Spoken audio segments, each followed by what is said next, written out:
ఆస్మద్గురుభ్యో నమః. శ్రీమాత్రే నమః. అమ్మవారి దివ్యపాద పద్మాలకు నమస్కారం చేసుకుంటూ వీడియోలోకి వెళ్ళిపోదాం. మనకి ప్రయాణాలలో విజయం దక్కాలి అన్నా, ఏ జంతువుల వల్ల కూడా ఇబ్బందులు కలగకూడదు అన్నా, జ్వరాల వల్ల, లేకపోతే విష జ్వరాల వల్ల, లేకపోతే సర్పాల వల్ల ఎటువంటి ప్రమాదాలు జరగకుండా ఉండాలి అంటే మనం ఈ గరుత్మంతుని యొక్క ద్వాదశ నామాలు మనం స్నానం చేసేటప్పుడు కానీ, స్నానం చేసిన వెంటనే కానీ స్మరించుకుంటే ఆ ప్రమాదాల నుంచి గట్టెక్కడమే కాదు, మనం ఏ పని మీద అయితే బయటికి వెళ్తున్నామో ఆ పని ఖచ్చితంగా విజయం సాధించి తీరుతాం. ఆ పని వల్ల మనకి విజయమే వస్తుంది. ఆ గరుడ ద్వాదశ నామ స్తోత్రాన్ని మనం స్మరించుకుందాం.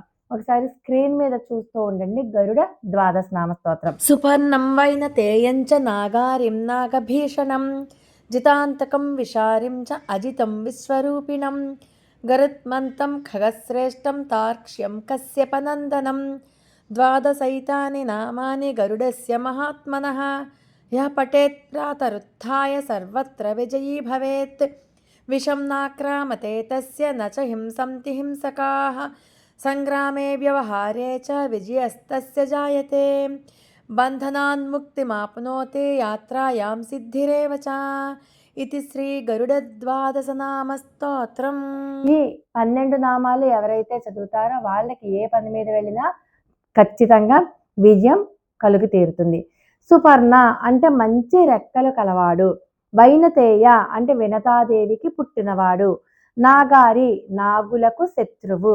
నాగభీషణ నాగులకు విపరీతమైన భయాన్ని కలిగించేవాడు. జితాంతకుడు మరణాన్ని కూడా జయించగలిగినవాడు.